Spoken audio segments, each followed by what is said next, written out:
ನಮಸ್ತೆ ಸ್ನೇಹಿತರೆ, ಈ ದಿನ ನಾನು ನಿಮ್ಮ ಮುಂದೆ 3 ರಾಜ್ಯಗಳಿಗೆ ತಲೆನೋವಾಗಿದ್ದ ಕುಖ್ಯಾತ ಕಾಡುಗಳ ವೀರಪ್ಪನ ಜೀವನದ ಬಗ್ಗೆ ನಿಮಗೆ ಈ ಮಾಹಿತಿಯನ್ನು ನೀಡಲು ಈ ವಿಡಿಯೋ ಮುಖಾಂತರ ಇಡುತ್ತಿದ್ದೇನೆ.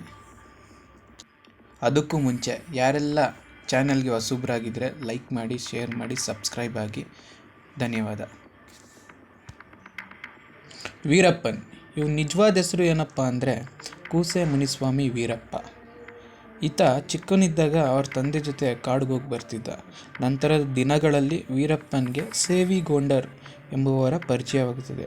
ಕಾಲ ಮುಗಿದಂತೆ ವೀರಪ್ಪನ್ ಕಾಡಿನ ಪ್ರತಿ ಮೂಲೆಯಲ್ಲೂ ಅವನ ಹೆಸರು ಪ್ರಬಲವಾಗಿ ಮುನ್ನೆಲೆಗೆ ಬರುತ್ತಾ ಹೋಗುತ್ತದೆ. ಮುಖ್ಯವಾಗಿ 1970ರಲ್ಲಿ ಕಾಡುಗಳ್ಳರ ತಂಡಕ್ಕೆ ಸೇರಿಕೊಳ್ಳುವ ವೀರಪ್ಪನ್ ತದನಂತರ ಆತನ ಚಟುವಟಿಕೆ ನಿಧಾನವಾಗಿ ಆರಂಭವಾಗುತ್ತದೆ. ಅವನು ಇನ್ನೂ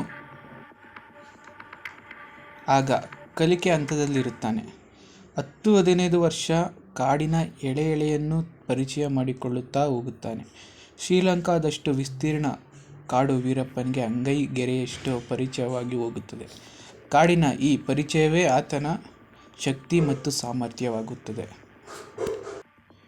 ಈ ಶಕ್ತಿ ಮತ್ತು ಸಾಮರ್ಥ್ಯದಿಂದಲೇ 2 ರಾಜ್ಯಗಳನ್ನು ನಡುಗಿಸುತ್ತಾ ಹೋಗುತ್ತಾನೆ. ತದನಂತರದ ದಿನಗಳಲ್ಲಿ ವೀರಪ್ಪನ್ ಸ್ವತಂತ್ರವಾಗಿ ತಂಡ ಕಟ್ಟಲು ಪ್ರಾರಂಭಿಸುತ್ತಾನೆ. ಒಟ್ಟು ಈ ಕಾಡು ಸುಮಾರು 18,000 ಚದರ ಮೀಟರ್ ವಿಸ್ತೀರ್ಣ ಹೊಂದಿರುತ್ತದೆ.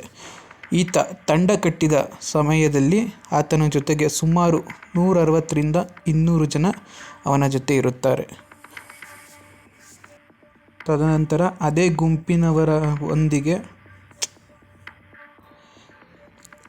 ಗುಂಪಿನ ಸಹಾಯದೊಂದಿಗೆ ಶ್ರೀಗಂಧ, ದಂತ ಎಲ್ಲವನ್ನು ಕಳ್ಳತನ ಮಾಡುತ್ತಿದ್ದ ಕಾಡಿನಲ್ಲಿ.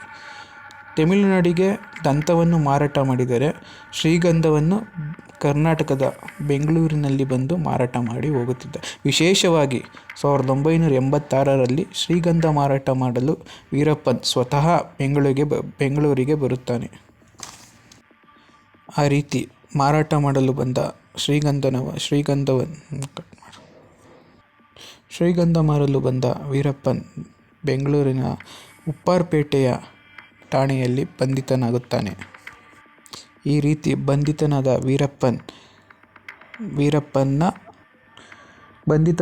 ವೀರಪ್ಪನ್ನ ಅಲ್ಲಿಯ ಸ್ಥಳೀಯ ಫಾರೆಸ್ಟ್ ಆಫೀಸರ್ಗೆ ಹಸ್ತಾಂತರ ಮಾಡ್ತಾರೆ. ಮುಂದೆ ವೀರಪ್ಪನ್ ಹೇಗೆ ಬೆಳೀತಾ ಹೋದ, ಹೇಗೆ ಅವನು ಸಾಮ್ರಾಜ್ಯ ಕಟ್ತಾ ಕಾಡಿನಲ್ಲಿ, ಇದೆಲ್ಲ ನಿಮಗೆ ಮುಂದಿನ ವಿಡಿಯೋದಲ್ಲಿ ತಿಳಿಸ್ತೀನಿ ಸ್ನೇಹಿತರೆ.